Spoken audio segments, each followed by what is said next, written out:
Hello friend, Ahil কিচেনে আপনাদের সবাইকে স্বাগত। আজকে আবার একটা নতুন রেসিপি নিয়ে আপনাদের সামনে চলে এসেছি। আজকে যেটা বানাবো সেটা হচ্ছে বেগুন ভর্তা। এই বেগুন ভর্তাটা বানাতে আমার কি কি লাগছে সেটা আগে আপনাদের বলে দিই। একটা বেগুন, ধনেপাতা কুচি, পেঁয়াজ কুচি, কাঁচা লঙ্কা, একটা ডিম আর লবণ। এখানে আমি একটাই বেগুন নিয়েছি। বেগুনটাকে আমি আগে জল দিয়ে ধুয়ে তারপরে কেটে নিয়েছি, নিয়ে লবণ হলুদ এই যে মাখিয়ে রেখেছি। এটা 2 থেকে 3 মিনিট মতো মাখিয়ে রাখতে হবে। আপনারা যদি মনে করেন একটু চিনি মেশাতে পারেন, চিনি লবণ হলুদ একসঙ্গে মাখিয়ে রাখতে পারেন যদি মনে করেন। আর যদি মনে করেন না, তাহলে চিনিটা না দিলেও। আমি এতে চিনিটা দিইনি, শুধু লবণ আর হলুদই মাখিয়েছি। একটা মাঝারি সাইজের পেঁয়াজ কেটে কুচিয়ে রেখেছি। লঙ্কা 5টা নিয়েছি। লঙ্কাটা আপনারা আপনাদের পছন্দ মতো দিতে পারেন, যে যেমন ঝালটা পছন্দ করবেন। তো চলুন এবার তেলটা আমি আগে থেকে চাপিয়ে রেখেছিলাম। তেলটা প্রায় গরম হয়ে এসছে। এবার বেগুনগুলো তেলে দিয়ে দেবো।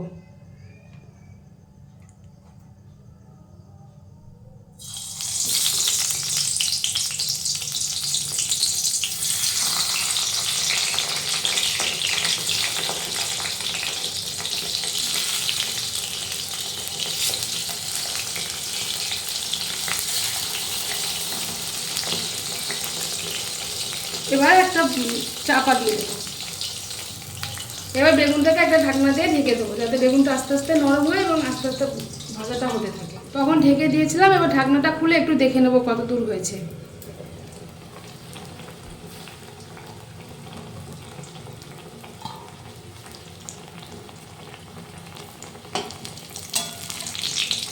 এই পিঠটা প্রায় হয়ে গেছে। এবার সবকটাকে আস্তে আস্তে উল্টিয়ে দেবো।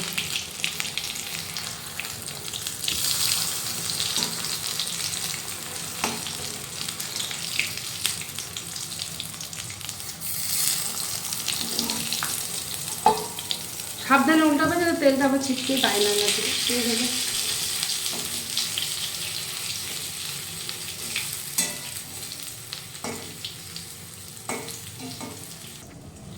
অনেকে হয়তো ভাবছেন যে এটা দেখতে দেখতে যে এটা বেগুন ভাজা, কিন্তু এটা বেগুন ভাজা শুধু নয়, এটা এখনও অনেক বাকি আছে।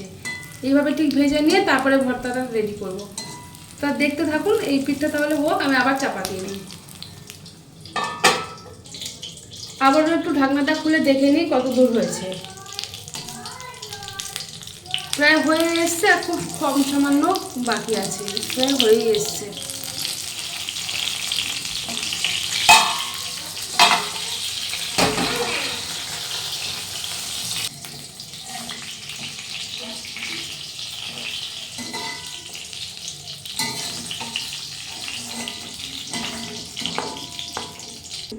বেগুনটা উঠিয়ে নিলাম একই তেলে। এখনো তেল অনেকটা রয়েছে। এই তেলে আমি ডিমটাকে একটু ফ্রাই করে নেব।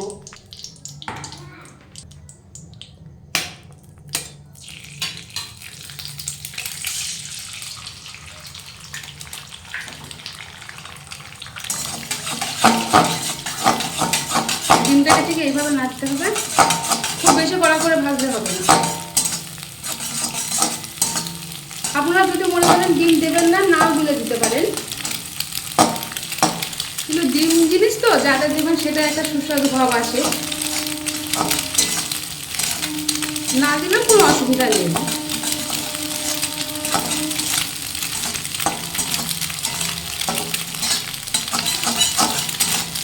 খুব হালকা ফ্লেমে ভাজবেন, যাতে খুব কড়া না হয়ে যায়।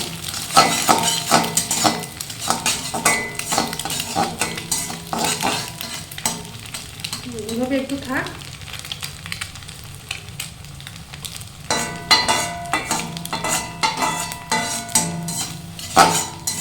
প্রায় হয়ে এসছে।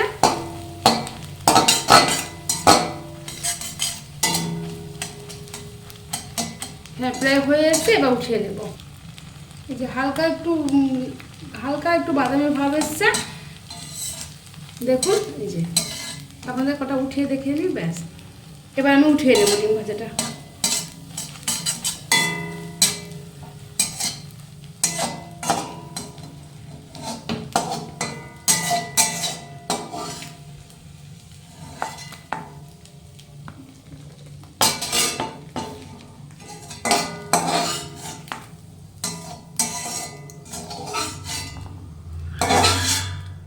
এবার সব কিছু একসঙ্গে মিশিয়ে ভালো করে মেখে নেব।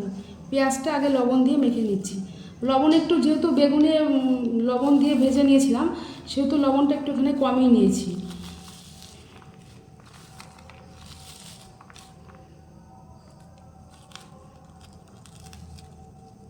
বেগুন ভাজায় যেহেতু তেল আছে, আর আমি আলাদা করে কোনো তেল দিচ্ছি না। আপনারা যদি মনে করেন একটু সরষের তেল দিয়ে নিতে পারেন।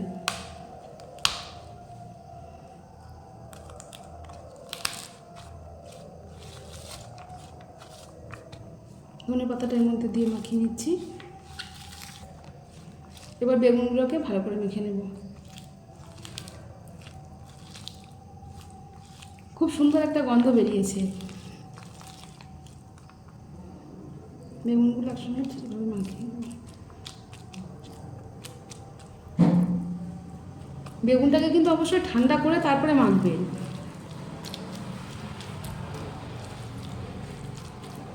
আপনারা যদি মনে করেন এর মধ্যে একটা টমেটো অল্প তেলে ফ্রাই করে নিয়ে এর মধ্যে টমেটোটাও দিতে পারেন। আমি এখানে টমেটোটা দিইনি, অ্যাভয়েড করেছি।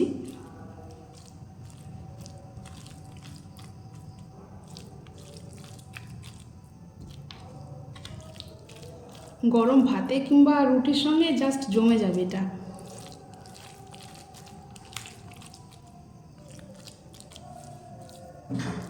ডিমটাও দিয়ে নিচ্ছি।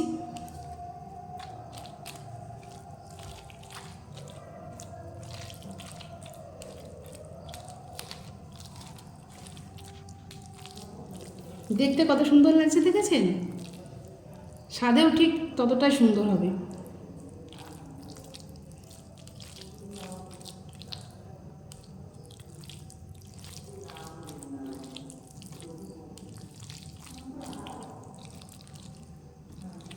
এগুলো যদি মনে করেন, এই যে বেগুনের যে খোসাটা রয়েছে, এগুলো যদি মনে করেন আপনারা উঠিয়ে নাও মাখার মধ্যে দিতে পারেন, সাইড করে রেখে দিতে পারেন।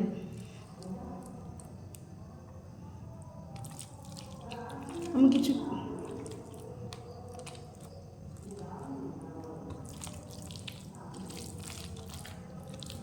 প্রায় ভর্তাটা হয়ে এসছে।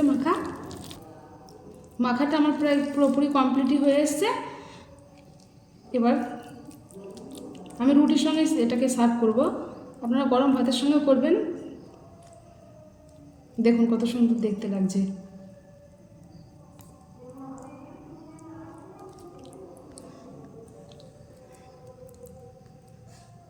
যেমন বেগুন ভর্তাটা পরিবেশনের জন্য পুরো রেডি হয়ে গেছে। দেখুন, এর সঙ্গে একটু কাঁচা পেঁয়াজও খুব টেস্টি লাগে খেতে। যদি পারেন আপনারা নেবেন, যদি কেউ অপছন্দ থাকে নেবেন না।